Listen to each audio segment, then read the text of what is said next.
Hi, welcome to Vintage Auto Garage. My name is Jay, and I'm here to show you a gear reduction starter.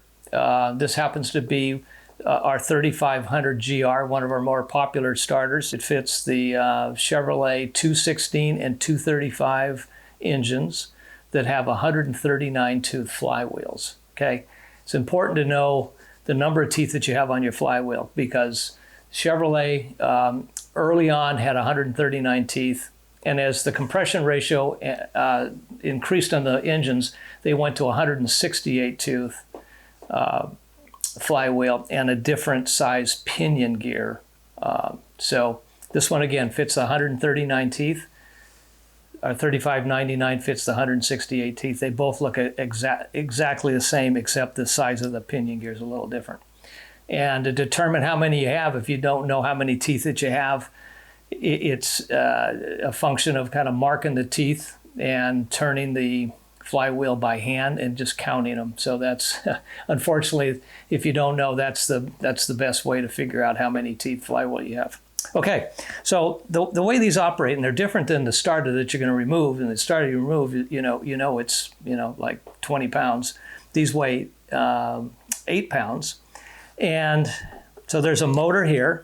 And that motor runs down through a reduction set of gears, and then that's what spins the pinion gear. And there's a solenoid that's built into this, so it doesn't have an external solenoid. And that solenoid, when it's activated, it pushes this pinion gear out like so. So that pushes out against the flywheel. Okay. These come pre-shimmed, so you don't have to worry about shimming them. Our starters are, again, we pre-shim them, but also you don't shim them from this side to the bell housing. If they are shimmed, they're shimmed in between this plate and the housing itself. But in this case, the 3500 and the 3599 do not need to be shimmed. They come pre-shimmed. Now, let me get rid of this battery cable here real quick.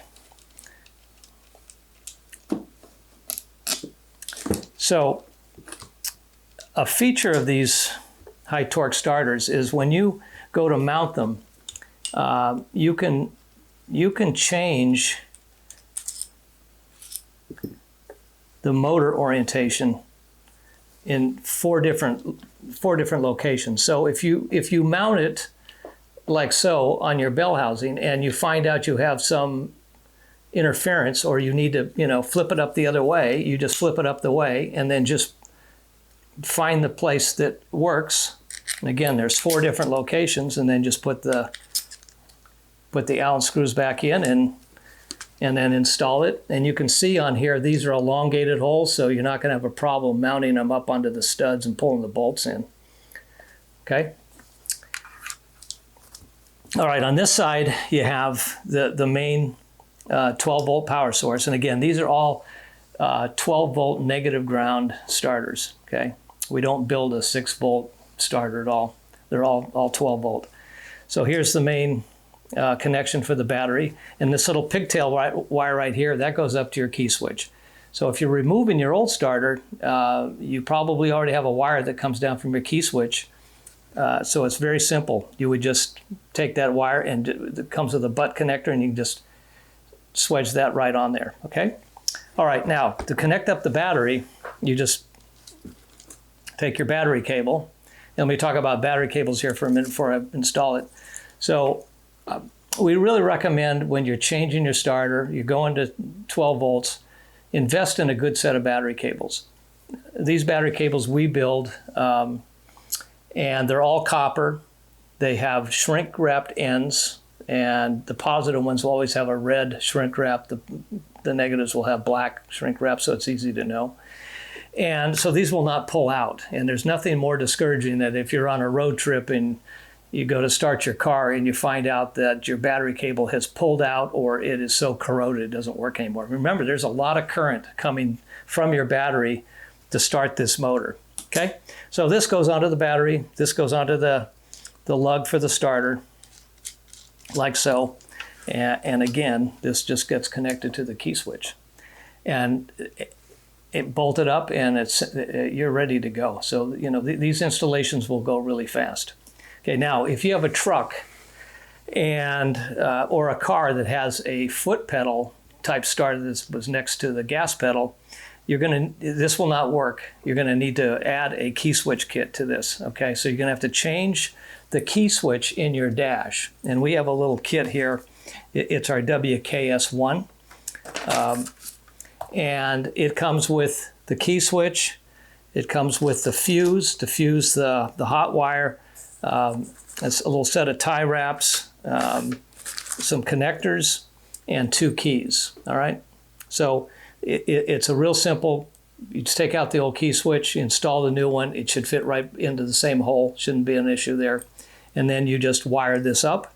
And as you know, the key switch, you have the momentary to start, and then it runs, and then you got accessory the other way. So when you go to the start function, that sends power out down to the starter. Okay, so you want to locate that terminal on this key switch, and you want to install this ring connector wire, this brown wire. Okay, so that goes on to the start function. Okay, the other end of this brown wire, I'll put it right here so we don't get too confused. The other side of this brown wire just connects here to the starter itself. So when you go to the start position, it's just going to send 12 volts down to the motor. It's going to engage it, and you're going to start your car. Okay. The power that's going to power this, you're just going to take and put this red wire, red connector. This comes all pre-made, and you're just going to install this. Okay. So now you got your power, and then you're going to, in this power wire, you're going to go ahead and install the fuse. So there's a fuse kit here. And then you're going to cut it to right length. You're going to need to fish it through the firewall, cut it to the right length, put the ring connector on, and then this would then go on the battery connection on here. Okay, so we're going to be pulling battery power from here up to the red wire to the key switch. You hit the key switch, that sends power down to the solenoid through this red wire. Okay, it's extremely simple. This is very easy to connect up. It's got a good set of instructions. And this will work on any, not just the 3500 or the 3599 GR, but if you have any car that has a foot pedal start and you're going to install a new starter, this kit here is the one to get, this WKS1. I mean, it's very, very versatile, very universal. Okay, I think that wraps it up. If you have any questions, you can click the link below. You can visit us at vintageautogarage.com, and thank you for watching.